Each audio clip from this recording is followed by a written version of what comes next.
Good evening. The hour of 6 p.m. having arrived, I will call to order this regular meeting of the Planning, Licenses, and Development Committee. This meeting is being broadcast live on the City of Keene YouTube channel and channel 1302. The video is also streamed on the city's website and is posted on the website by the end of the next business day, barring any technical difficulties. Copies of the printed agenda are available in the wall pockets as you enter the meeting room.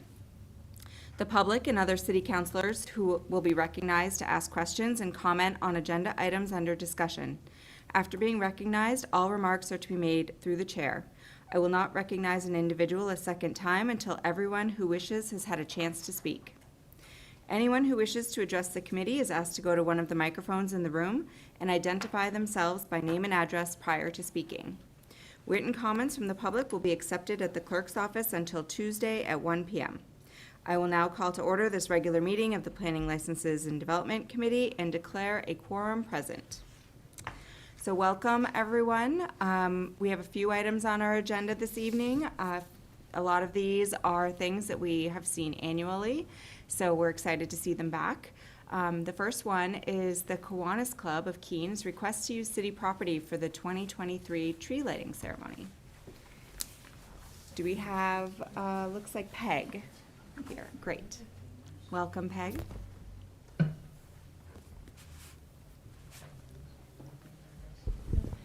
Good evening. My name is Peg Bruce. I live at 15L Windsor Court in Keene, New Hampshire, and I'm the secretary of the Kiwanis Club of Keene and the co-chair of our tree lighting event. So I'm the one who put the event questionnaire together back in January. Great. And do you want to tell us a little bit about the event this year? So far this year, we have the Cheshireman Chorus lined up to sing. And they're hoping to do a sing-along. We're going to print some song sheets to pass out to the crowd. We haven't done this before, but apparently when Center Stage did tree lighting, we started in 2013, so that goes back 10 years ago. They would do it each year, and the Sentinel would actually print the songs on a full page of the paper. But I have a feeling they had to pay for that, and that's not something we're planning on doing. So we will have the usual singing. We're hoping that one of the local bands will come, but we haven't gotten a definite yes from them yet. And then our Mrs. Kloss, who's a member of our club, reads the night before Christmas. And after she's done reading that, we let the fire station know that they can bring Santa to the square. We are asking for a couple additional things this year. One is porta potties, and I honestly don't know how that works, if it's the city that would provide them. I spoke with Patty Terry at our protocol meeting on Monday, but we didn't really discuss who's responsible for obtaining them. Okay. She suggested putting them in a couple parking spaces in front of the Bank of America. Okay. So we can get into that. We had a fair number of people in the crowd last year ask where the nearest bathroom was. Mm-hmm. And most of us don't know. I usually go into the stage and have a bowl of soup and use their facilities because I'm there for 7 hours at least. And then we also were hoping that we could make use of some free parking the days that we're putting lights on the bandstand, lights on the tree, the event itself, and the day we take the lights down. How many people that would involve and how many vehicles varies. So that was brought up at the protocol meeting too, and I'm not good at remembering names, but the gentleman at Public Works who's responsible for it said it might be possible to do, we would just have to figure out the logistics. Okay. So I think we have the city manager here to speak to the protocol side. Thank you. So the protocol meetings have been held on this, and Peg did a great job explaining the changes. There really were only 2 changes, and it was one related to the porta parties, and you will see that is included in your motion. It is something that the organization would be responsible for. So you would hire Do you have a company We that could you probably give you recommend? some names. We can't recommend anyone. We could give you a few names of places that provide them. Okay. And then the other change is for the free parking request. And so we've written that into the motion as well, to give us some flexibility with the parking office to work with them to provide some free parking while they're doing their setup. Great, thank you so much. And do we have any questions from the committee at this point? Counselor Jones? I'm sorry. Yeah, the porta potties. That's, I mean, we've already passed the budget part where it's as a community activity. So there'd be no money in there for that, so they would have to provide for the cost of that. Correct. Yes. And I'm just wondering, I mean, not everyone is there for 7 hours like Peg is. True. Is there, can we just make a city hall bathroom available or something like that? So they No. don't have to pay for that? Yeah, unfortunately, they did ask that question, and we are closed, and so I would have to have someone come in, and not only Oh, we to don't? Okay. open, but then to scan the building to make sure no one's left in the building when it's locked back up at the end of the night. So unfortunately, that's not something that we can accommodate. I was just thinking out loud. Counselor Giacomo? Thank you, Madam Chair. Yeah, that sounds great. Thank you for letting Let It Shine use your lights last weekend. Oh, you're welcome. your- Hopefully your we'll get sorry, that your power box panel. working just fine. Yeah, your electrical panel works great. Yeah, for porta potties, I can speak with you afterwards. Having organized a Taste of Keene and then Pumpkin Festival, we know some porta potty guys. And yeah, it's about $150, $180 usually. Yeah, for and we one, actually that's- have that's for extra multiple money days. in our budget, so we would be able to cover the cost. Yep, happy to chat with you about that and Okay, get that thank lined you. up. But other than that, yeah, I don't see any issue with the other items. The free parking program is pretty well established, and I'm sure protocol can work out what needs to be done there. So I don't see, other than that, it's a great event every year, and we appreciate you continuing to do it since for 10 years now. Yes, it's a wonderful event, and I loved to see that last year was your most well-attended year, and Yep. hopefully we'll see even more people this year. It really is a weather-driven event, I was just gonna say, I as feel was Pumpkin we are Fest. feeling that, yes. Okay, well, thank you so much. I'm gonna open Okay. it up to the public. Would anyone from the public like to comment on Thank this? you. All right, seeing none, I would ask for a motion. Move to recommend the Keene Kiwanis Club be granted permission to use downtown city rights-of-way on Friday, November 24th, 2023, to conduct the annual tree lighting festival conditional upon the following: the furnishing of a certificate of liability insurance in the amount of $1 million, naming the city of Keene as an additional insured, the signing of a standard revocable license and indemnification agreement, that the petitioner agrees to absorb the cost of any city services over and above the amount the city funding allocated to the event, and agrees to remit said payment within 30 days of the date of invoicing. That the agreed-upon footprint and layout for the event shall encumber Central Square, including the traveled portions of the road requiring the following road closures: Central Square, West Street at Central Square, Roxbury Street from the west of Hannah Grimes parking lot to Central Square, Washington Street from Vernon Street to Central Square, and Court Street from Winter Street to Central Square. That the petitioner is permitted to place porta potties in city parking spaces located at the base of Washington Street from Wednesday, November 23rd, 2023 to Monday, November 27th, 2023, which shall be chained together and affixed to ensure they are not vandalized while unattended overnight. That the actual event will be held from 5:00 p.m. to 8:00 p.m. with the times for setup and cleanup to be established with city staff. That free parking be granted under the provisions of the free parking policy for the following: use of space with dates, times, and locations to be determined in coordination with the parking division for volunteer parking during setup activities, use of up to 4 spaces on Washington Street from Wednesday, November 23rd, 2023 to Monday, November 27th, 2023 for placement of materials, and spaces within the event footprint on the day of the event. Said permission is granted subject to obtainment of any necessary licenses or permits and compliance with all laws and compliance with any recommendations of city staff. Second. We have a motion by Counselor Giacomo and a second by Counselor Jones. Any comments or questions about that motion? Counselor Jones? No, I've been to these for many years now, and just thank you. Your work and effort is very obvious to all, and thank you very much for all that you do. I know there's a lot of behind-the-scenes stuff that people don't see. That would be true.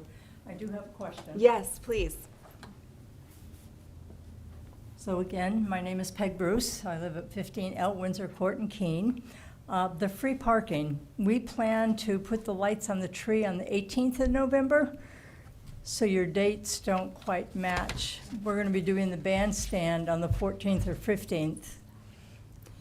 Okay, so, city manager? Yeah, the dates that are in the motion are for the obstacles that are going to be in those places. Okay. The motion as read gives flexibility for Kiwanis to work with parking on the dates that you need for setup. Okay, thank you. Does that Appreciate clarify? the clarification. Great, thank you. Anyone from the public have any questions on that motion? I know that was a lot. Seeing none, I would ask for a vote. All in favor? And that is unanimous. We're hopefully welcoming you guys back for the tree lighting. Second item tonight is the Keene Snow Riders requesting permission to run snowmobiles in the right-of-way along Cliff Road from Ashwillet Rail Trail to Winchester Street. And I believe that I should have Jeremy Evans here this evening.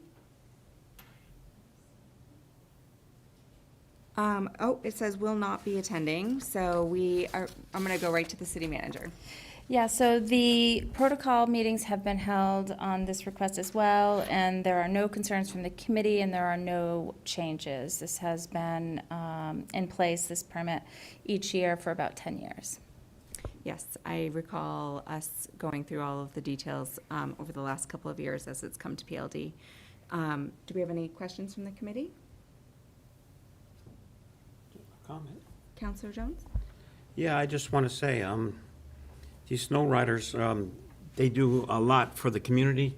They help grade out all of our trails for us, which is a big help, especially to our trail users. And I think they're a great part of the community, and I think we should welcome this. Great. Anyone from the public wishing to speak on this? All right, seeing none, I would ask for a motion. I would move to recommend that the Keene Snow Riders be granted permission to use the following locations on city property for a snowmobile trail. The right-of-way along the north side of Cliff Road from Cliff Court to Winchester Street, city property identified by tax map numbers 116/040/000/000/000, comma, 214/003/000/000/000, and 118/001/000/000/000. Did everybody get that? The crossing of Winchester Street at Cliff Road and the crossing of Production Avenue approximately 200 feet plus or minus south of New Hampshire Route 9, as approximately 1 mile from the Gilsum Town Line and going north premises for the following purposes. For a snowmobile trail and under the following conditions. Said use shall commence on December 15, 2023 and expire on March 30, 2024, and is subject to the following conditions: the signing of a revocable license and indemnification agreement and the submittal of a certificate of liability insurance in the amount of $1 million, naming the city of Keene as an additional insured. In addition, we should have given one to Mike. The Keene Snow Riders will be responsible, including costs for the installation and maintenance of all signage, markings, which will be in accordance with snowmobile trail standards published by the New Hampshire Department of Business and Economic Affairs, that all signage/markings installed shall be removed from the city right-of-way and city property when there is no longer snow cover. No structures, including buildings, shelters, lights, displays, walls, etc., shall be permitted with the city right-of-way or city property. Did I say that right? Yeah. No parking of motor vehicles or trailers and no catering service activities of any kind shall be permitted within the city right-of-way or on city property. Grooming shall not extend outside the right-of-way of Cliff Road. Snow windows shall be groomed to provide adequate sight distance and gentle sloping for approach at all roads and driveway intersections. No part of the city street paved / paved surfaces may be used off highways, recreational vehicles, off-road vehicles, or their operators for any purpose other than direct crossing, and that Keene Snow Riders Incorporated shall be responsible for the repair of any damage, including costs, and the city's right-of-way and property shall only be used when there is snow cover. Second? Second. Motion by Counselor Jones, second by Counselor Giacomo. Any questions on that motion? Anyone from the public? All right, seeing none, I would ask for a vote. All in favor? And that is unanimous. The next item on our agenda this evening is Chuck Redfern's call for action for drug abuse in public spaces. So welcome to the table, Chuck. Thank you, Chair. Would you like to tell us a little bit about your letter this evening? Sure, just let me do the Chuck Redfern, 9 Colby Street, Keene. And thank you. I'd love to, if you don't mind, for the benefit of the public that doesn't have access to these packets, I'd just like to read the one-page letter that I sent to you, and I did indicate in there that there'd be some additional information that I'd come forward with for some ideas. So I did just jot down some short observations that may or may not be of interest to you. Hopefully you'll find some interest in them. Okay. So I'll start with reading the letter, and so my subject was addressing drug abuse in public spaces, the two-prong approach. Through your good efforts, the City of Keene and its citizens have invested significant funds to keep our youth and adults engaged in healthy and active lifestyles. Such examples include, but not limited to, Patricia Russell Park, Keene Bike Park, bike trails, pathways, and skate park. Most of these facilities are located near populated neighborhoods. However, it is also a primary responsibility of the city to keep our youth and citizenry as safe as possible. As a concerned citizen, a call for action will not only help protect the community, but also serve notice to those who peddle or use illegal drugs that it is not in the best interest to loiter where our youth congregate for healthy recreation and enjoyment. To help accomplish this goal, I propose a two-pronged approach to address drug abuse in public spaces. The first approach should be to muster additional resources at the state, county, and city levels to provide drug treatment for those afflicted individuals. Currently, these three entities rely mostly on incarceration to remove the offenders from the community.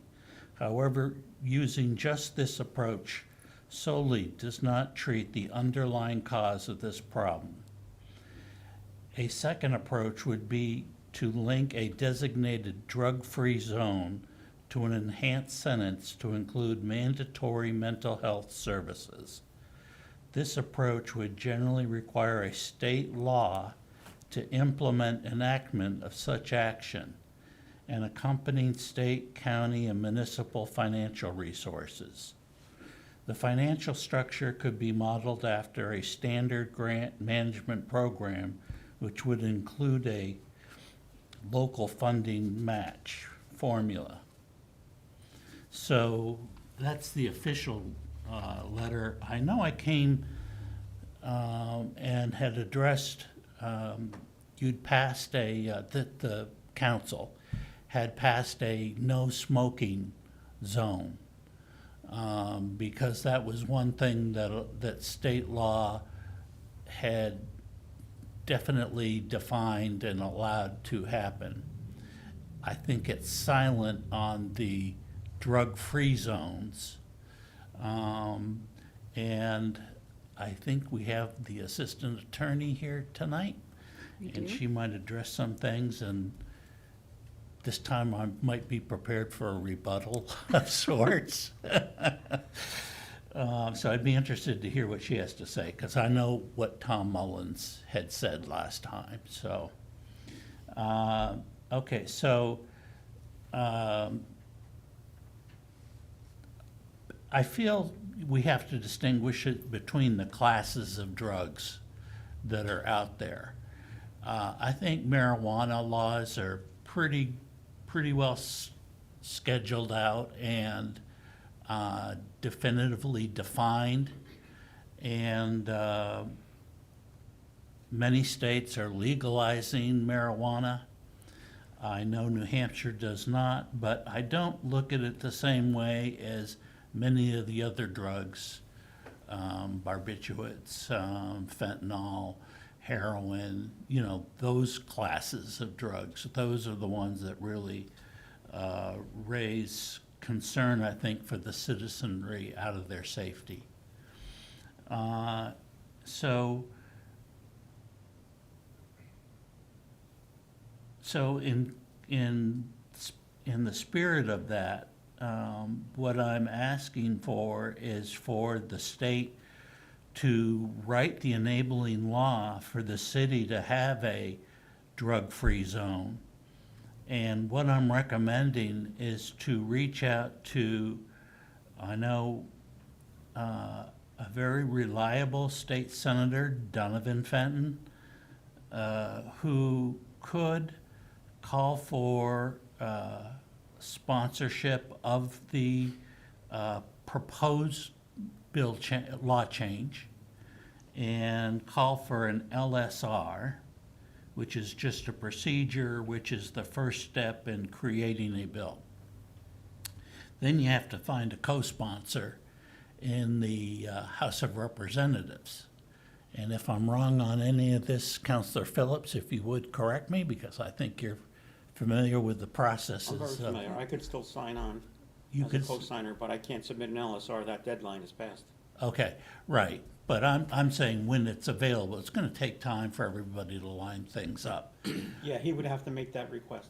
Yes, and he would have to make that request, because it has to come from the Senate first. A Yes, senator? it'd be a Senate bill, yes. Yeah, great. So, the first thing that would be needed would be a sort of a use of the media PR campaign to explain what actions can be taken and will be taken or should be taken. And also use of the New Hampshire Municipal Association can help the city in that endeavor. And finally, I'm calling on the councilors of the city to express their ideas in a call for action to the above requests. And whether it comes from city staff or city council, I'd really appreciate it being I've never asked for this, but a unanimous vote. Because when it comes to the fact that I'm acknowledging that incarceration is not the only answer, but that mandatory mental health services is really the start of the answer. Incarceration simply removes the offenders from the streets for a while, for whatever the sentence is. And then that should be followed by, as part of the enhanced sentence, to say that you will attend mental health services, whether in some kind of institution, halfway house, or at home, or whatever. That's for the circumstances that the courts would decide applicable.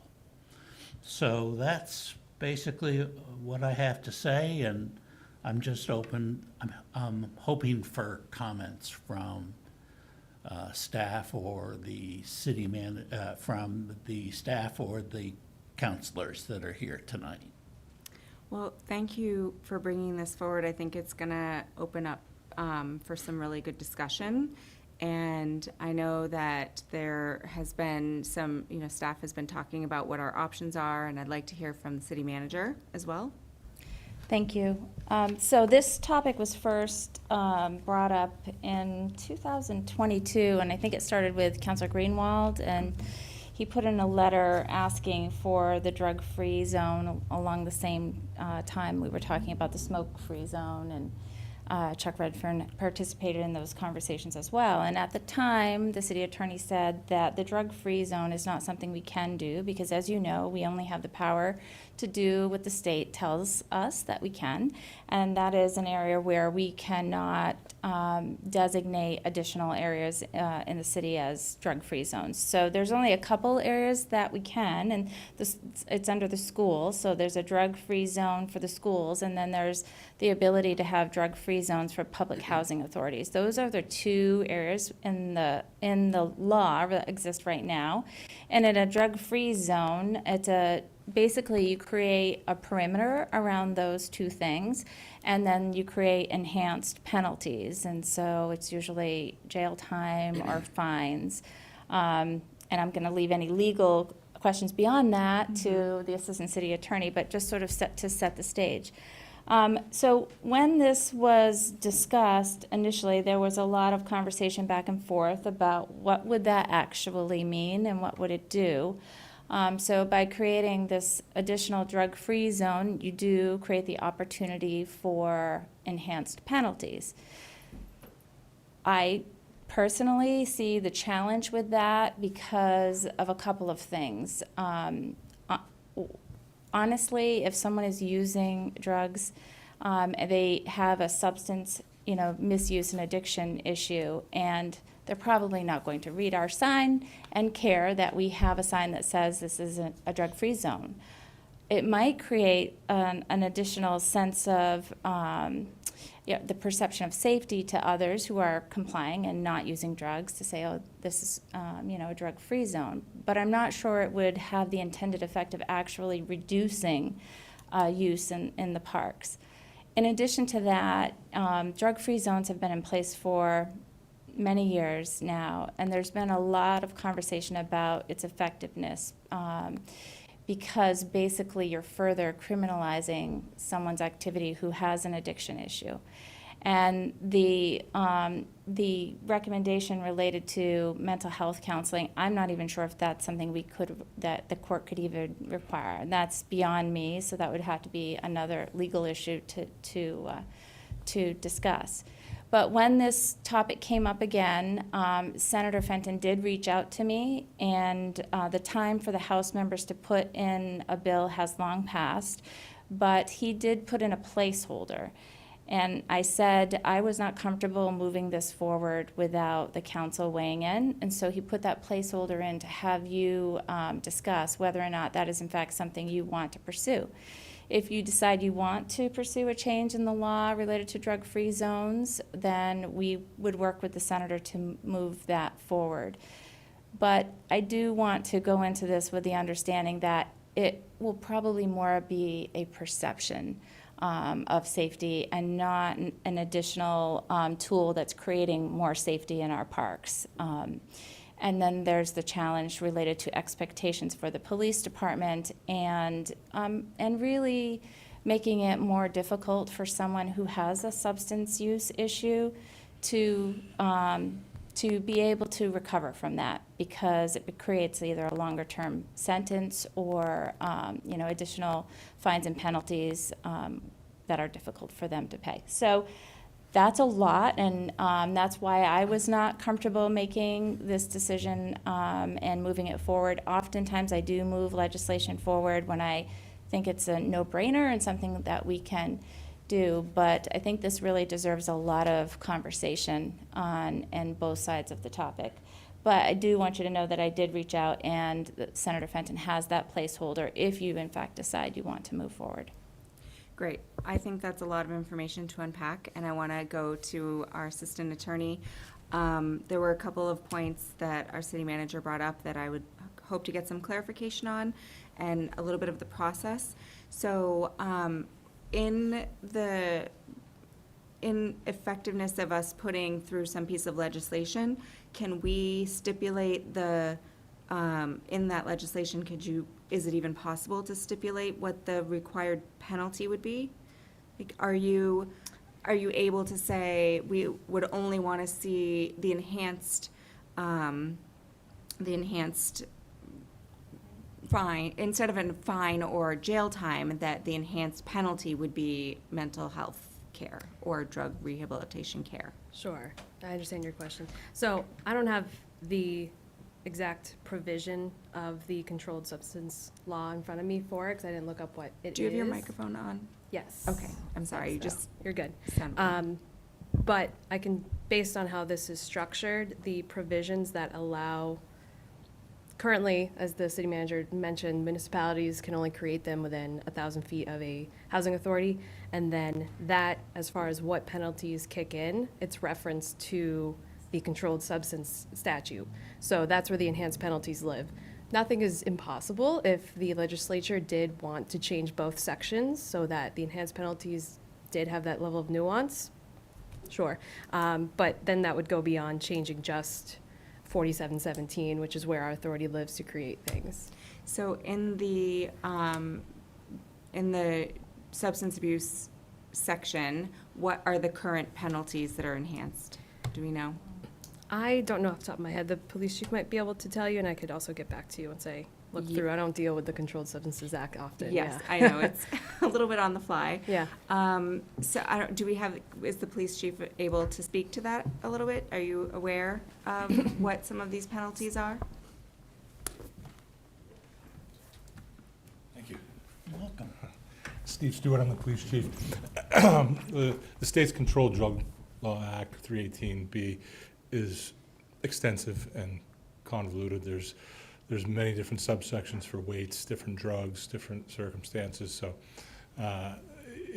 what triggers the enhancements? No, I can't give you any specificity on that without opening it up and reading it. And Is there usually a standard penalty that you see that's differentiated between someone using a narcotic outside of a drug-free zone and then inside of a drug-free zone? The only places that are designated as drug-free zones are schools, and that's within 1,000 feet. I don't ever remember seeing that enhancement ever used. Triggered, okay. I think that's very helpful to kind of like start to frame the conversation a little bit. Yes, Counselor Jones? I'm sorry, you done? No, I'm just trying to like get us talking here, absolutely, please. Chief, can I ask you, so within a drug-free zone, what does that actually mean? I mean, they can come in under the influence, but they can't be using the drug in that zone. Is that, Well, you can't use a 'Cause drug. how do you define You can't who's under use a the drug influence? anywhere in the state. Well, yeah, The whole that's state's a true. drug-free zone, so it's a little bit of a misleading term. It just really it speaks to the enhanced penalties portion of it, and I would guess that it would be a possession triggered offense, not an under the influence offense, that you wouldn't be able to prove. It wouldn't be cost-effective or worthwhile to try to prove a under the influence offense. yeah, that's for where I this was sort of going with thing. that. Okay, No. thank you. Counselor Giacomo? Thank you, Madam Chair. Yeah, I think, right, I mean, I think really the crux of this entire recommendation comes down to if we can actually accomplish the non-jail time and non-fine option for here. I think that there is some slight benefit in a designated drug-free zone in that, yeah, there's a sign, and maybe if someone's, wandering in and looking for a nice place to shoot up, they can see that and go, oh, okay, maybe the penalties are higher. That's probably not good without knowing what the penalties are to begin with, likely. But I think that really the going through the efforts at the state level will really come down to if we can actually have a non-punitive, restorative penalty for this. And I think otherwise, there is a risk that establishing as a drug-free zone, if we can't actually get that part, we actually make the problem worse if, from your view, Chuck, than that, in that the penalizing people will just make their jail time even longer, potentially, even though, as in my experience certainly on the street I used to live on, they don't stay in long as it is. But I feel like we might end up having the opposite result of what we're hoping for if we can't actually get the specific language written to have a restorative Right. penalty. And I also think it starts to get a little bit complicated, and without understanding the court system, not an attorney, but I would assume that the judge eventually will be the one who decides what the penalty is. And unless you removed all of those punitive penalties from that section and only had restorative penalties, then you would not be able to, we would have no say, even if we wrote it in, about what the end result would be for that person once they were standing in front of that judge. And I also think that it's very difficult to have an expectation that we're going to decide when somebody who has a drug addiction issue should receive treatment. I think that unfortunately, those treatments are mostly only successful when that person has decided that they need treatment. And these are instances where they interact with the police, where that might create an opportunity for that person to have a moment where they say, this is not the life that I want to be leading anymore. But I don't know that forcing them into a treatment or into counseling is going to have the result that we would all hope that it would have. Counselor Giacomo? All of what I said having been said, enabling legislation is almost never a bad thing.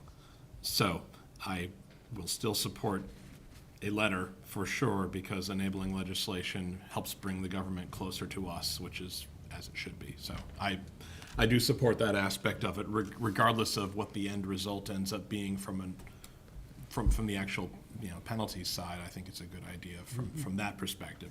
Sorry, No, that's fine. thought of it as you were speaking. My apologies if I interrupted you. I just want to make sure that if we make the decision to move forward, that it's very specific in what our expectation is, because I think that going through the motions without some sort of clarity to the senator of what he's asking for is not going to be helpful to anyone. Counselor Jones? Thank you. I agree with what you say, and if, actually what Mike said, the restorative part, that would probably be something we should ask for in the letter. And I'm not saying we should amend anything, I mean, it should just be in the background notes. But looking at this, I think as you know, I travel around a lot, and I go past a lot of school zones. And at lunchtime, you always see 3 or 4 teachers standing 3 feet outside the school zone smoking a cigarette, Sometimes when you prohibit something somewhere, it just goes somewhere else. And we always have to keep that in mind. But I'm still in favor of the letter. I think this is something that should be discussed by the full city council on if we want a letter and who it should come from the mayor or from staff, and it should be decided by the full city council at that time. Yes, Chuck?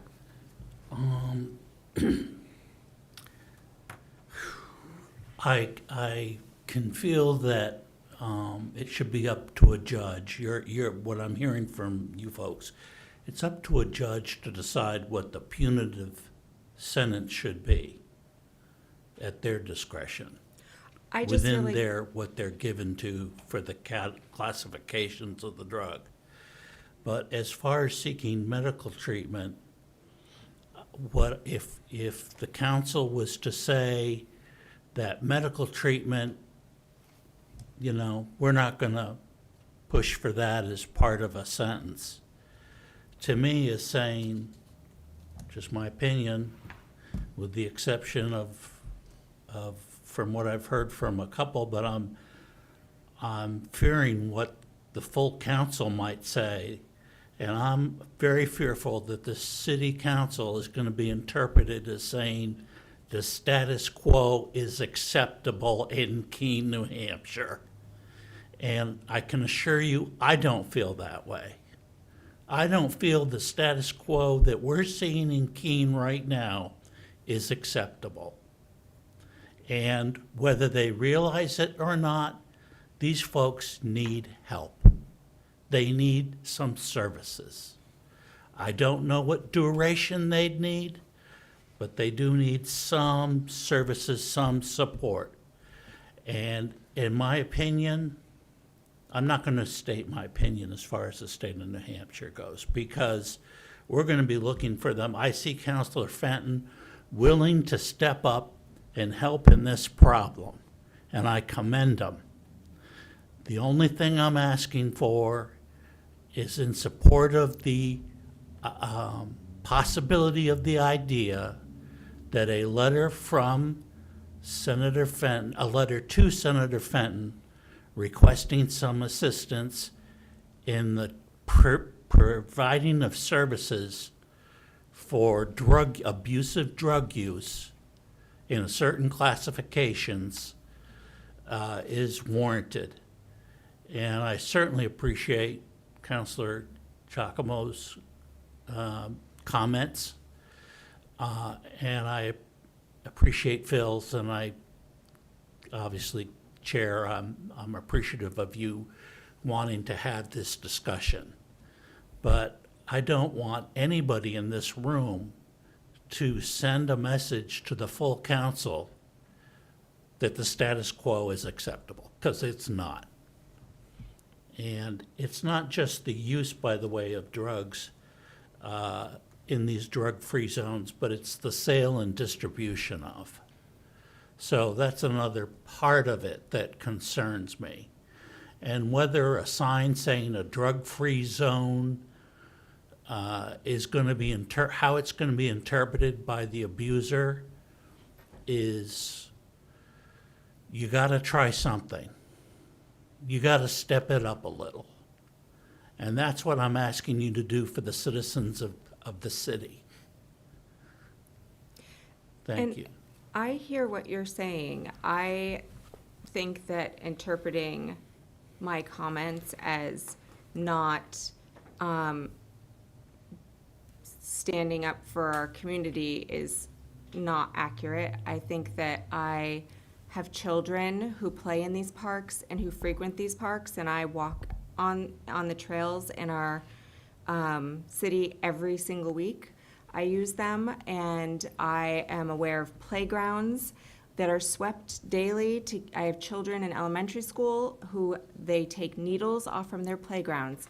I understand that this is an issue in our community, and I understand that our community needs to have good supports in it to provide treatment. I also have, it's 6 degrees of separation. We have all had someone in our life that's close to us that has struggled with some sort of drug or alcohol addiction issue at some point. And I am not a stranger to that either. I also understand how addiction works and when people are successful. And so if we're going to choose to do something, I think what I'm trying to explain is that I'd like it to be something that's actually effective and that we have some control over the process.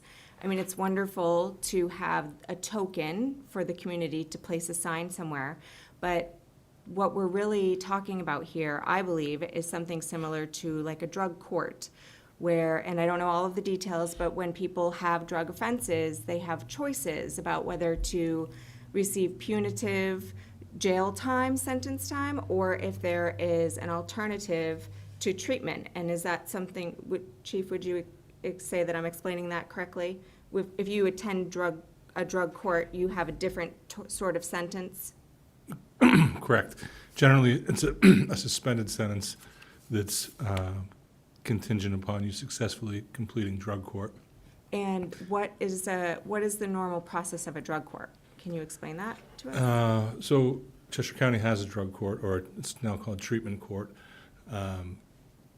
It's just a long process of, I can't explain the ins and outs, but it might take 18 months for someone to be successful in graduating in it. It includes urinalysis tests, sort of a group therapy, or probably NA, AA, group therapies, just, check-ins, I think they weekly check it at drug court to see how they're doing. A lot of them are on probation as well, so there's that supervision. And what sort of people are eligible to attend that instead of having incarceration? Do they choose? Does the individual choose, or does the court choose? How does? The court your has experience? guidelines of who's generally eligible or likely to be a good candidate, and I believe those are shifting. It used to be nonviolent offenders, first-time offenders, that sort of thing. They may be shifting more towards a high-risk, high-needs offender model, which are people that have had several strikes already, but they think it might be the right time for them. Mm-hmm. But it's a whole different system that, you know, there's plenty of research to be done on, but.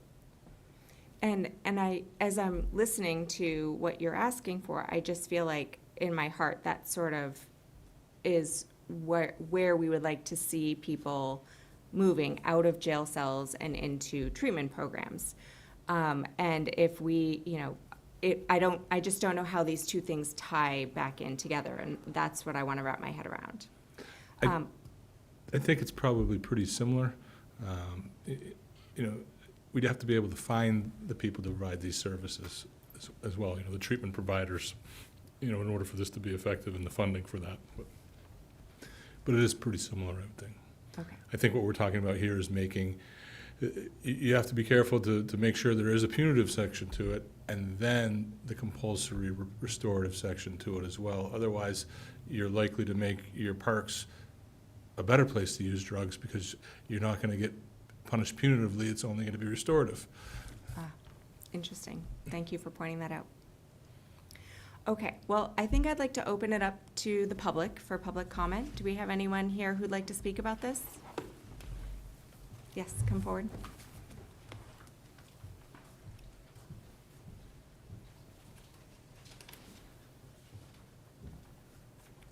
Please state your name and address for the minute taker. Sure. My name is Jody Newell, and I live at 32 Leverett Street in Keene. I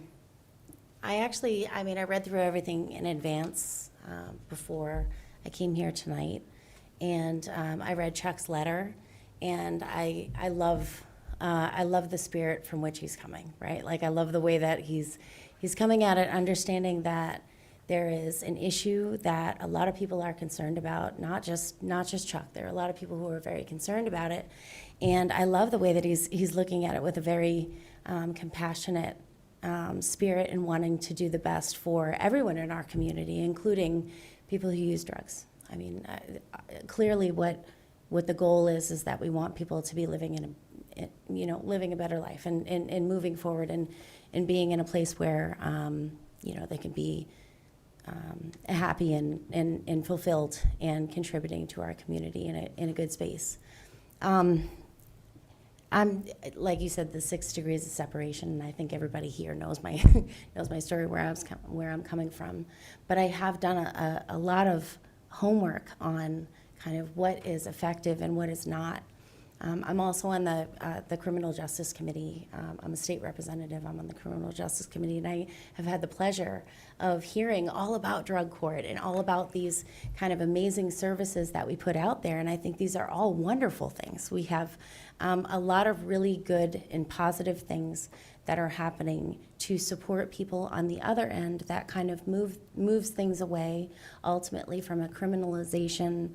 We've been stuck in a criminalization mind state, and in my own story, it's been 15 years. We've been in criminalization all of that time, and we've seen it get consecutively worse. So we have to look at what is actually helpful, what is useful, and kind of how that pans out for everyone. And so I can see where, solutions like this, especially in kind of the framework that we've been working in for a very long time, these seem like positive solutions. And I can understand that, and I can understand where it comes from a good heart. So I just want to preface, anything that I say with that, because I feel like this is definitely coming from a good place, and it's solution-oriented. I do want to come back to, first of all, being on the Criminal Justice Public Safety Committee. We get to parse things out.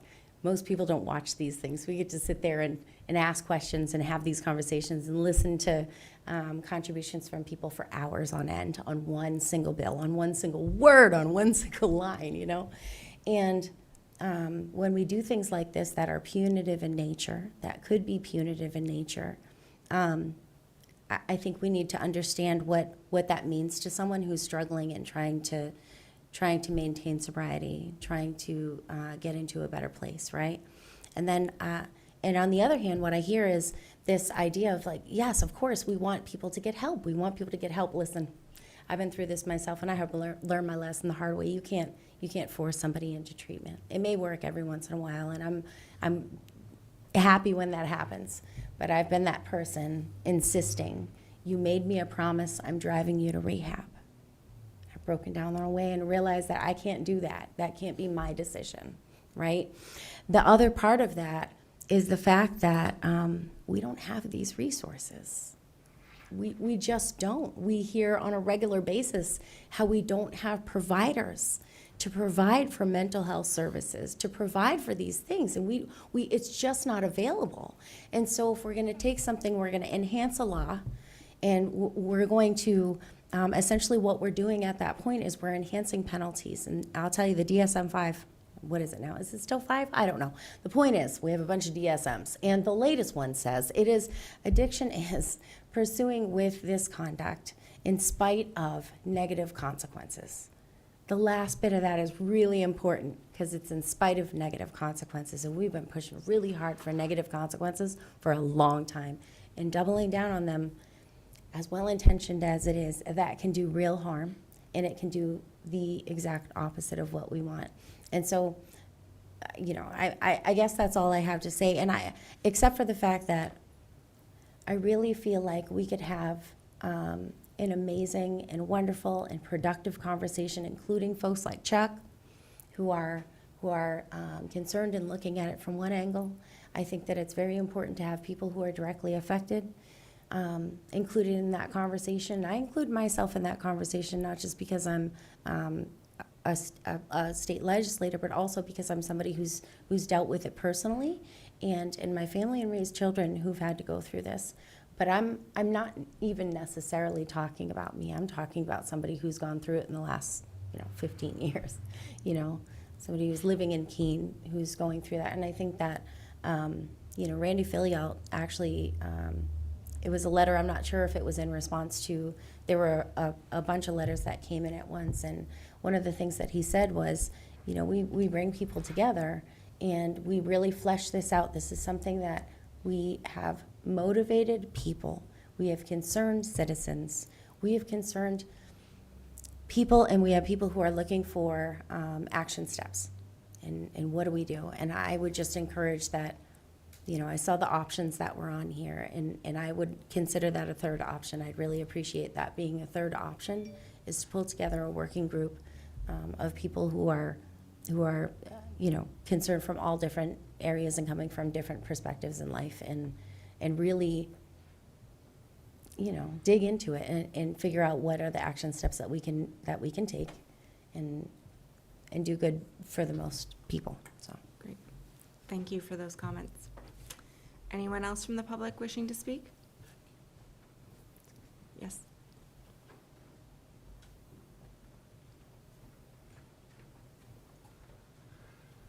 Thank you. Bobby Williams, City Councilor, Ward 2, 66 North Lincoln Street.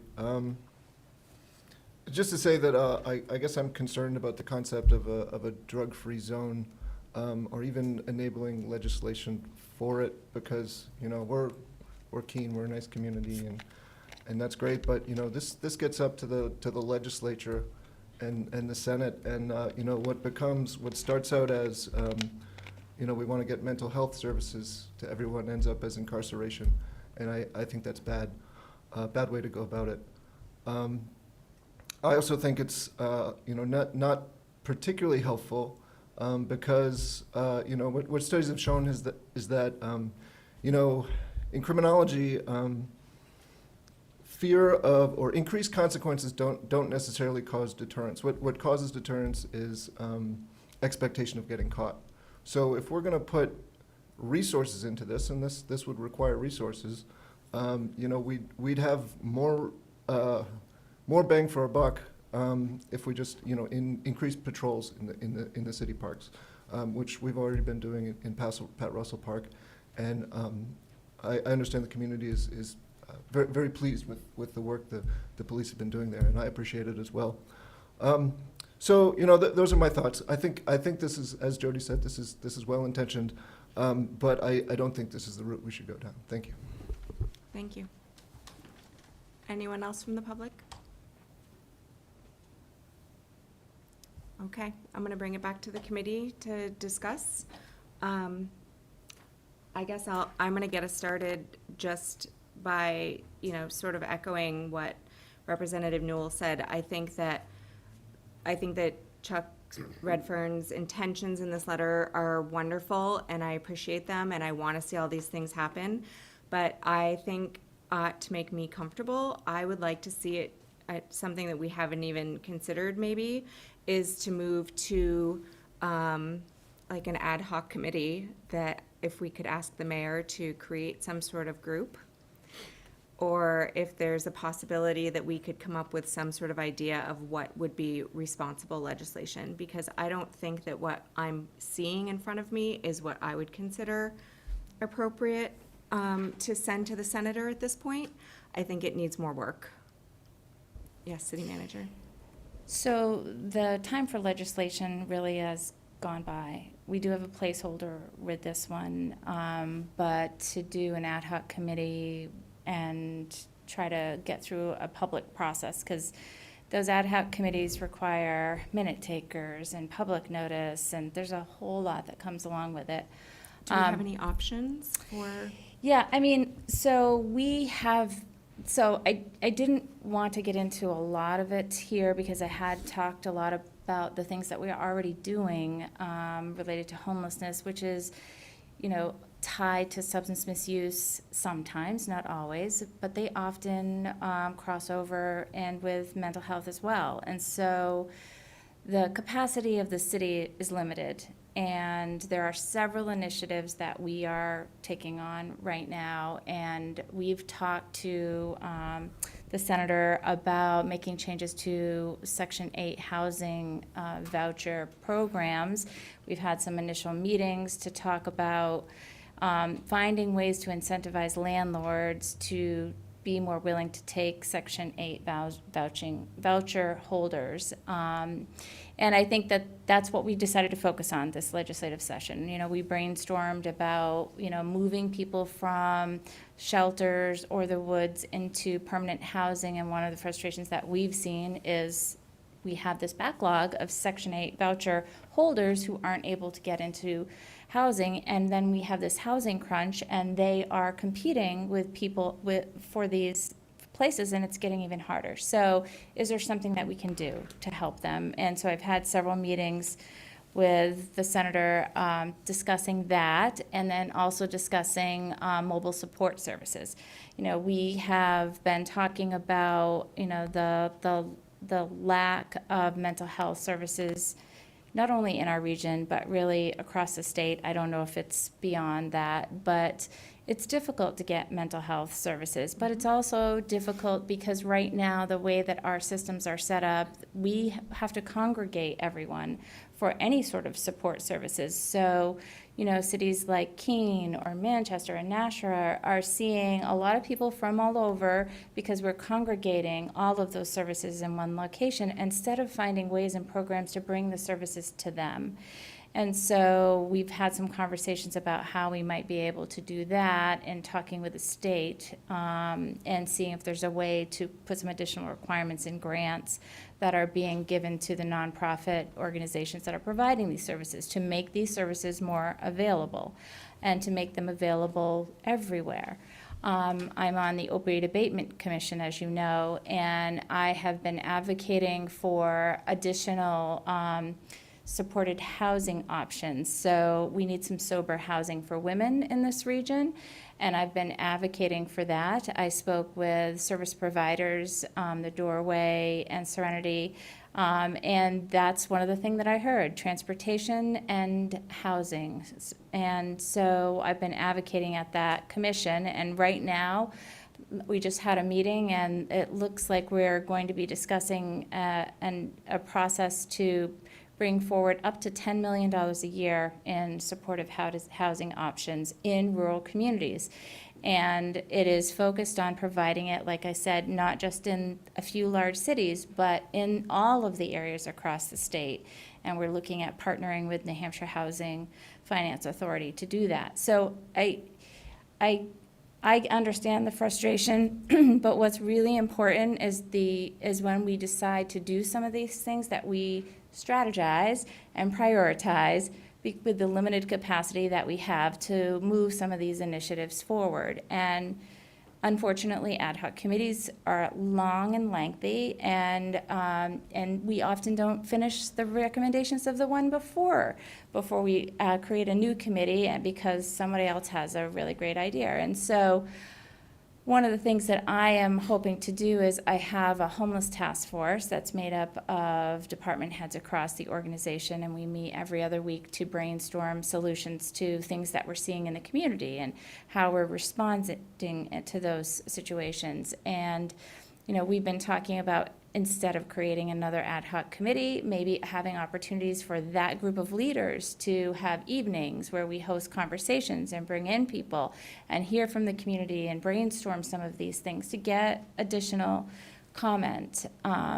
So that was a really long answer, but I would say two things. You know, we don't have a ton of time in terms of legislation for this session. We do have a placeholder, but we're really beyond the timeline for other legislation. So anything that we do related to an ad hoc committee or community conversation really would probably be for next year at this time. And then secondly, when we think about how we as a city respond and how we use our resources to do that, to really be strategic. Because honestly, I see us spend a lot of time rehashing things over and over and over again. And, you know, we get different people to the table who don't know that we've already discussed this and we've come up with these recommendations and we're moving them forward. And so that's really difficult, and I think that if we can find a way to, maybe we can communicate better. We got Rebecca and Asa, who are doing a great job at really getting the word out, but communicating, these are the strategies, these are the things that we talked about during council goals, these are the priorities that the staff is working on, and then we will shift those as things change in the future and as the council changes those goals and priorities, but not to rehash them. Okay. That was a lot. I think it sort of answered my question for today, but it still leaves me in a place where, although I feel like the sentiment behind the letter is valid, and I agree with the need to have a bigger discussion, I don't necessarily feel like we're giving enough thought into the direction that we're asking the senator to change the legislation to make it effective and appropriate for the people who are using. I feel like we have laws that say that using drugs is illegal, and we have a police force that prosecutes people, and there is a treatment court option that's already available to the court system when it's appropriate for people to have that, and they're willing to work in that direction versus an incarceration. I feel like the conversation needs to be had about with the community stakeholders with what's appropriate. So I'm not going to support this tonight. It doesn't mean that I don't want to see people outside of our parks, you know, inside of our parks using drugs. It does mean that I think we need a bigger conversation about it. Anyone else? We'll go with Counselor Jones. Thank you, Madam Chair. Listening to what Jody Newell had to say, I had the opportunity a couple of years ago to MC a summit on addiction put on by the Monadnock Healthy Alliance, and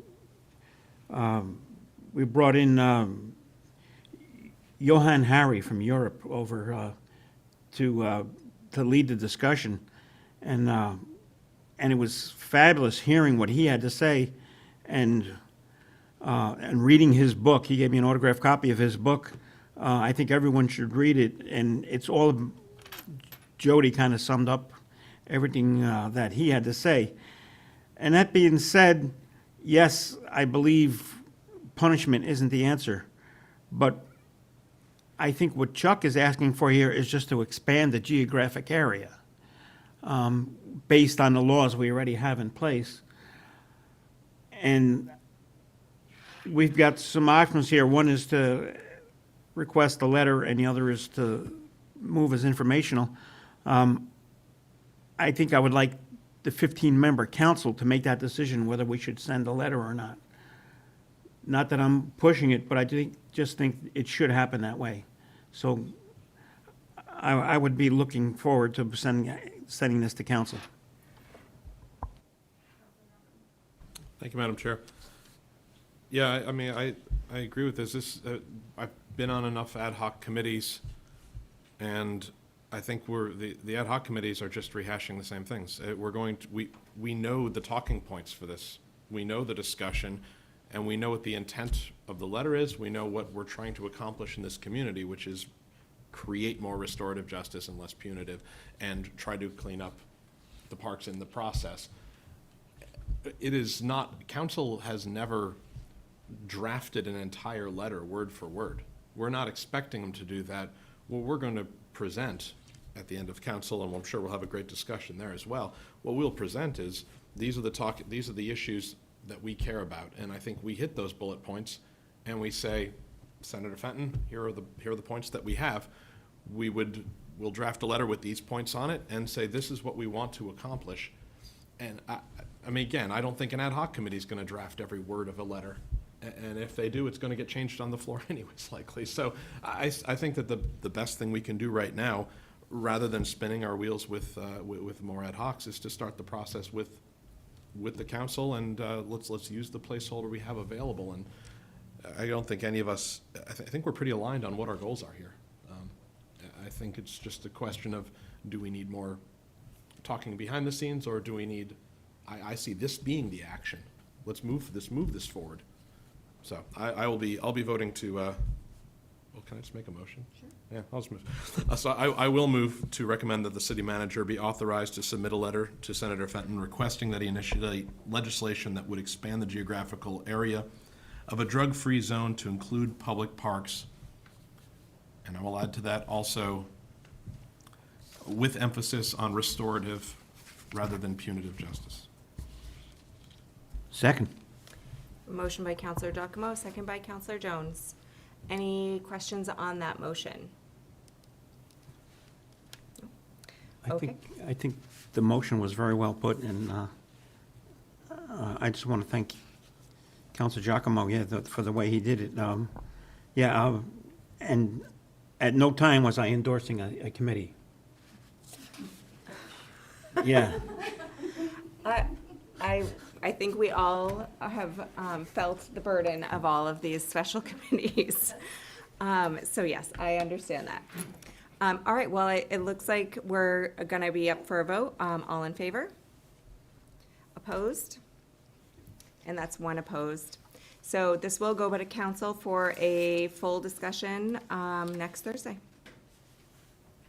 And we're gonna keep our agenda moving here. Our next item is relating to an amendment to the zoning map for 0 Ashwillet Street, high density to commerce, ordinance O-2023-13.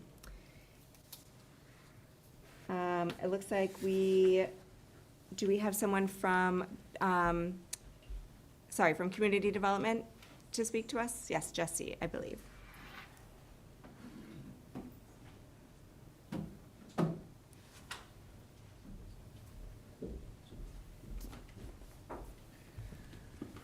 Good evening. Jesse Rounds, Community Development Director. I'm not really sure how much I can tell you more than what Tara will be able to tell you in detail, but The proposal is to rezone 0 Ashwellet Street to commerce in order to, you know, it's currently high density. And beyond that, I think I'm not really sure there's much else to tell from the community development side. This wasn't our proposal. It's coming from a member of the public, the owner of the property, so. And we've held a public hearing on this prior. Yes, yep. And so I don't know if we'll be hearing from the petitioner this evening. If you have questions, If we have yes. questions, yes, but otherwise, I think the committee will just deliberate. Okay, great. Um, Happy but to answer any questions, though. We might have Yes, questions for you as absolutely. well, Happy so to. don't go too far. Yes. Does anyone want to get us started on this one? Counselor Giacomo? Sure. I think this is our third or fourth time now seeing this in front of us, and so I'll reiterate essentially what my view's been on this the whole time, is that we, moving from a high density to a commerce, we really aren't taking away the ability to have housing there if that would be the interest of the party that manages the property. And yet we open up additional opportunities as a result of doing this. So I see we're not taking away anything, and we're giving more options. So I do not have any issues with this, and I'll certainly be supporting it. Counselor Jones? Thank you. Just one question. During our last reval that we did, commercial property went down, which caused a burden on our residential. And that's what I have in the back of my head, but I don't know what staff thinks of all that, and I have mixed feelings based on what Councilor Giacomo just said, that it might be up to the market to determine what goes there. I mean, we can't look at what's going to go there. We just have to look at the uses. So I'm just looking for guidance, more guidance, I guess, So, than what I just said. I just put it very simple. sure, the city manager may be able to address this better than I can from the financial perspective, but what I would say is, right now, you have a vacant parcel, and Receiving you $0. might have a potential to have a development on that parcel. So it goes from a lower value right now to potentially a higher value. And that would be my perspective on that question about the difference in value between residential and commercial. But I agree with that. I would just say that in regards to the last revaluation, you're right. We saw a shift in overall values, but it doesn't mean that commercial value isn't still a very important part of the puzzle. So the reason that we saw a shift in the overall taxable value of the city is because the residential market was outpacing the commercial market. But there's nothing to say that next time we do it or the time after that, that wouldn't change. And I do agree with Counselor Giacomo. I think that the commercial zone, we've recently updated the code there so that it allows for, I think, up to, correct me if I'm wrong, 4 stories of residential above commercial uses. So if this development was to put some sort of commercial space there, it would still allow for some residential. So it doesn't mean that changing the zoning eliminates that option. So I'm in support of this. So we're not going to hear from the public tonight because we've already had a public hearing. I guess I'm going to just look straight for a motion. Number 4.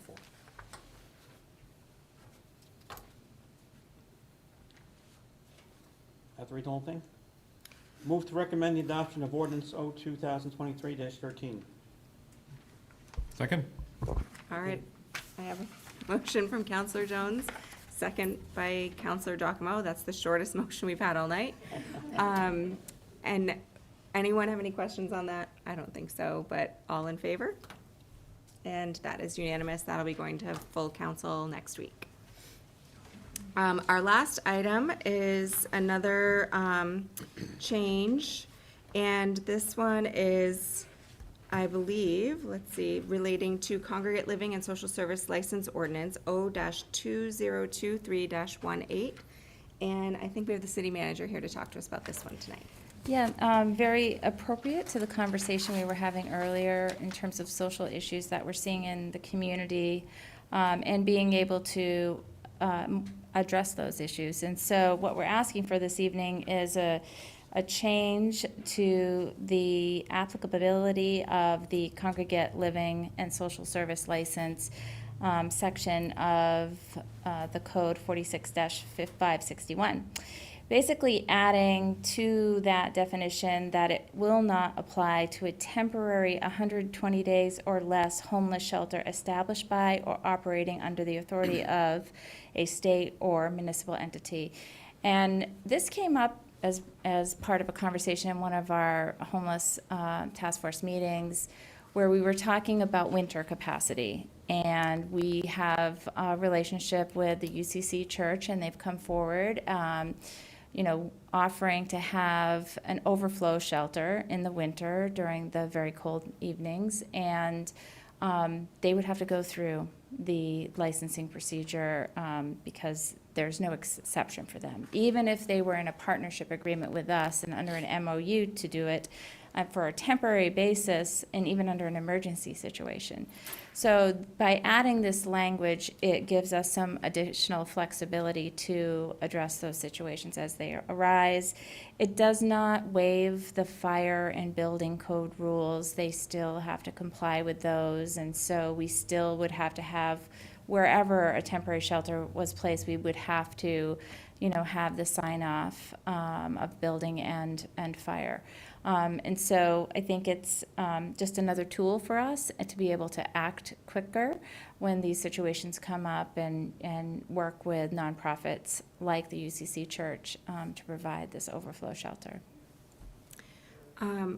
I think that this gives you some great flexibility, and I really like the idea of being able to expand our capacity for residents of Keene for the winter, and I appreciate you bringing it forward. Anyone from the committee? Councilor Giacomo? Yeah, thank you, Madam Chair. I guess my question on here is, established by or operating under the authority of, because of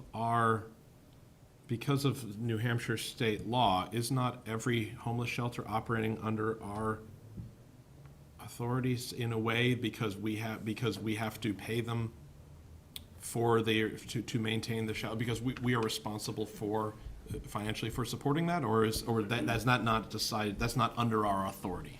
No, so the shelters are not under our authority. We do have an MOU with the two shelters in our community in return for the contribution the council votes on every year. There are some expectations in the MOU, but they do not operate under our authority. And this would be specifically limited to anything that was created with an MOU, either through the state or through the city. Okay, so that's okay. So that then answers the rest of my concern, where we have shelters that claim to be 120 or less, but aren't actually, and how that all will work. So it sounds like that is clarified with if they're not under our authority. This is specifically things like working with the church, where we are granting them essentially a shelter permit. Is there a permit for shelter? They are actually would be operating on our behalf. Correct. Okay, Yes. That makes Yeah. more sense then. Okay, thank you. That was my only question. Councilor Jones? Thank you. In looking at the ordinance, I don't see anything about staffing, and I would ask that, the MOUs would be negotiated by you. Can you put something in there for staffing, required staffing? Because we've had this happen before, and there was no certified staff on the premises. At some time, there was no staff. It was just, they were in charge of their own Yeah, during my time here, there's been overflow capacity created through arrangements with 100 Nights, and they had volunteer staffing at the St. James, at the St. James building, and so those are the ones that I'm familiar with. There could have been others before that, but in those cases, they would have staffing that was organized through 100 Nights.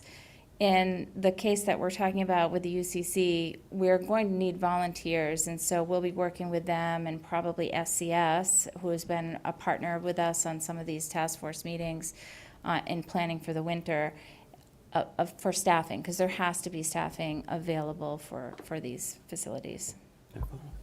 Yes, go ahead. So just to follow up, you would put that in the MOU? We will. It's not in the ordinance, yes, but you would put that in the yes, MOU? yeah. Okay, thank you. Any more questions from the committee?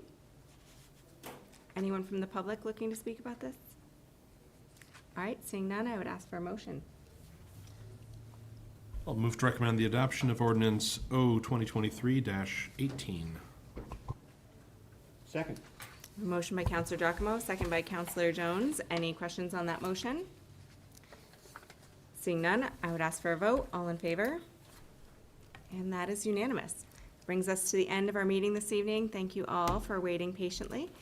And, oh, it looks like we do have one person who would like to address the committee. Just one question. So, Counselor Remy, at-large counselor, the KYPN item was put automatically on more time. It never actually came before this committee. That's correct. I had one question we were hoping to ask of this committee. I don't know if that's something we can do if it was a more time item, or it's just something we gotta, I think it you'd have went to take it straight off to the, more time. So we never had an opportunity to come before you. it would have to be taken off the table to be considered, and then it's in front of you for action. And then you And we put can it back place on it more back on time. more time. Yeah, We can deal with it another time. I just had feedback on a potential idea of a potential change to it, and we wanted to understand where the Is committee's that feedback. a question for protocol, or is that? I It think would we- require a council vote to make the change. It would, So that's why okay. we would want. So do you want to do that this evening, or do you want to have it brought up on the agenda for next time? It's probably 2 minutes. If, it's probably a pretty quick, like, yeah, we think that's viable or not. It's up to you. Okay, so can we have a motion to pull it? Yeah. So we'll move to pull item 1 from more time off of more time into the active agenda. I think I know what it is, since there's only one thing on the, more. I'm sorry, item number 1. Yeah, Do so we- I'll second. All right, I have a motion and a second. Any questions from anyone? Seeing none, I would ask for a vote. All in favor? So we're pulling it off from more time to talk about it this evening. I think we have Counselor Remy here with us, and he has a question he'd like to discuss. Thank you very much for doing that, and I appreciate you guys doing this on the fly. Counselor Remy, at-large counselor. This is one that was a little bit unique. It's something we haven't done before, so I don't expect an answer. I'm not asking for a vote. I'm just curious for what the conversations or thoughts would be from the group. One of the topics that came up was moving the beer garden area that we've operated at Hannah Grimes into Central Square. And having it operate within the fenced areas of Central Square, which, because it's city property, would require a council vote, as far as I understand it. Maybe I'm wrong on that, but it's just, I'm looking for feedback from this group on whether they would be open to considering it, not to actually vote, or just what questions should we prepare for an answer? In your tenure, have you ever seen anyone have an alcohol permit on city property like that? City property, yes. Central Square, no, not in my tenure. But, I mean, I'm not prepared to answer, Yeah. right, because we'd have to have, really look at Central Square rules and regulations, right? Are there special rules and regulations for Yes. Central Square? Well, I guess more generally moving it onto city property, not if, and yeah. So I guess this may have been something I should have addressed a different way of coming. I just was surprised that it went straight to more time. So that's where I missed that at council, that it went straight to more time. Yeah, go ahead. Yeah, so I don't think anyone realized you had a question, because when it came in, Patty said, It's oh, so this is far out." way early, put it on more time, we haven't met and talked about it yet, and so that's why it got moved. Totally up. fair. No, and it's not a problem. It was just a surprise and we had that question. Counselor for it. Giacomo? Thank you, Madam Chair. Yeah, I think whatever Main Street rules specific to Central Square there are aside, all those aside, and I do not pretend to know them either, I think the biggest concern, and if you're looking for questions to have answers ready for, control of the space is clearly the number one, because there's one thing, you can't climb over a building in Hannah Grimes, and you had 3 very large bouncers there last year controlling the space quite effectively. Now you have 360 degrees with nothing preventing people from leaving with either beverages or getting in. I think that's probably the 800-pound gorilla in the room. Like we'll have to come up with something for that, or else, I mean, even having helped create the event, I still wouldn't vote for that unless there's a really good plan in place for controlling the space. Yeah.